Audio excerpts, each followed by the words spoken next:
State Department whistleblower Peter Van Buren is with us. Peter's been on the show, the author of a terrific book, We Meant Well, How I Helped Lose the War for the Hearts and Minds of the Iraqi People. Peter has a new post up at tomdispatch.com. Headline, Left Behind What We Lost in Iraq and Washington, 2009 to 2012. Joining us now, Peter Van Buren. Peter, welcome back to the show. Thank you very much. Thanks for having me. Peter, before we get to your personal story, I just want to ask you a couple questions about Iraq just to kind of reset things. Sure. In your post at tomdispatch.com, you wrote, "The Iraq we created via our war is a mean place, unsafe, and unstable." Give us a little bit of that overview. In 2003, there was a dictatorship in Iraq. Saddam Hussein exercised extreme control over all facets of society, and that was bad. Unfortunately, what we replaced it with is probably as bad, if not worse. The war itself, the invasion, destroyed the fabric of civil society. Whatever was holding together the various threads in Iraq, the Sunni-Shia split, the Arab-Kurd split, the fighting over who controls the oil, the fighting over whether to partner with Iran or not, all those things sprung apart. The United States had 9 years there to try to put them back together, and when we failed and left, the Iraqis were left on their own. One Iraqi legislator put it this way. He said, once upon a time there was one Saddam Hussein. Now there are 300 Saddam Husseins, each person controlling something and bullying and pushing around the others, trying to increase his power.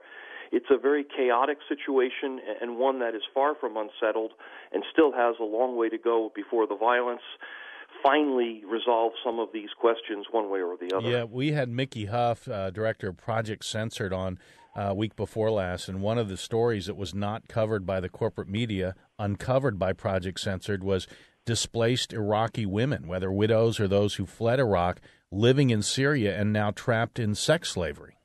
Absolutely. A lot of Iraqis, ironically, fled to Syria to escape the violence in Iraq and are now either trapped there in Syria, as you put it, in sexual bondage, or are being forced to return to a less violent world in Iraq to escape the increasing violence that's going on in Syria. It's a horrible situation. And also, before we get into your personal story here, Peter, such concern now about Iran. And, one of the reasons maybe the neocons had for invading Iraq was to neutralize Iran, but Iran is now meddling with Iraq to its own advantage.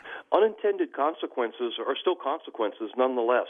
And one of the great outcomes, and I say great in the sense of large, not in sense of good, outcomes of the Iraq war was, in fact, to create an alliance between Iraq and Iran where no one existed before. Prime Minister Maliki, who's running Iraq right now, spent the Saddam years in exile in Iran and is beholden to the Iranians not only for that period of time, but also for help engineer his election in 2010. Ironically, what we have done is increased Iranian power in the Middle East and made it harder for the United States to exercise its political will because of a much stronger Iran. We're talking to Peter Van Buren. Peter was served as a State Department official at a forward operating base in Iraq, wrote a terrific book called We Meant Well, How I Helped Lose the War for the Hearts and Minds of the Iraqi People. All right, Peter, that book was published, and I understand the State Department reviewed it. But tell us your story now after the publication of We Meant Well. What happened is after the State Department approved the book, and I suspect if you could get them drunk one day, the State Department would tell you they had made a mistake and approved it accidentally or negligently. But they don't really have much of a sense of humor, so don't waste your liquor. After the State Department approved the book, unfortunately they had a bit of a change of heart, and they began to regard me not as a person who wanted to bring to light some important issues for the American public, but as a troublemaker, as a dissenter. And I achieved whistleblower status by bringing to light the waste, the fraud, the mismanagement that the State Department perpetrated in Iraq.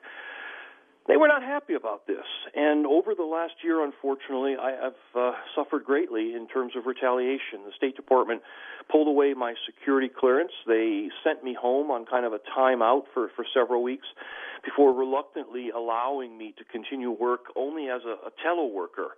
I'm essentially under house arrest at this point in time while the State Department tries to force termination proceedings through on me. I have filed a complaint with the Office of the Special Counsel, a part of the U.S. government that looks after retaliatory personnel practices. And right now, those two processes are on parallel tracks, racing for the same tunnel at the end. One, the State Department is trying to fire me before the investigation concludes. And on the other track, the Office of the Special Counsel is working on an investigation that I believe will show that I've been retaliated against and require the State Department to make good. It's not a very pleasant place to be caught between those factors, and it unfortunately reveals the fact that our government is afraid of people who want to tell the truth, even something as kind of silly and benign and innocent as a single book. You know, it sounds like the double track we have for people facing foreclosure, where the bank is, you know, supposedly offering counseling and help to save the house while the bank is at the same time working as quickly as possible to foreclose. Absolutely. And at the end of the day, the bank wins and the homeowner loses.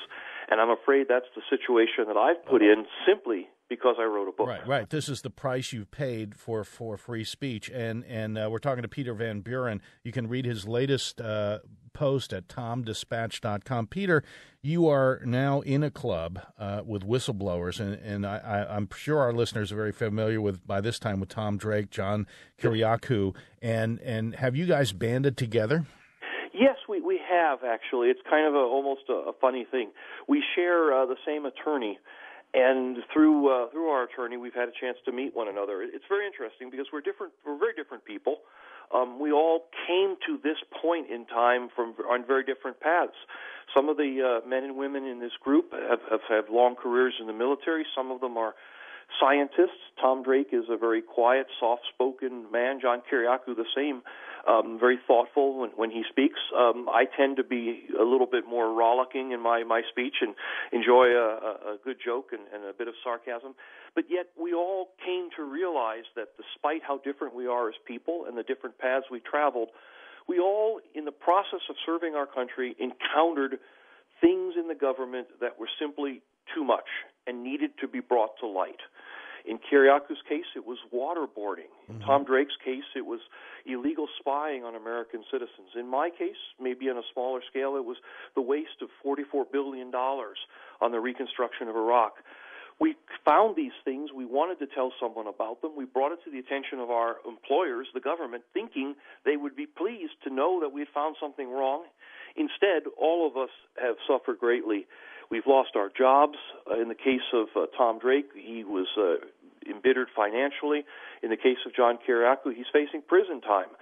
This is the government's response when you point out a problem. This is the government's response when you bring to light some of the naughtiness that they prefer to keep behind the curtain.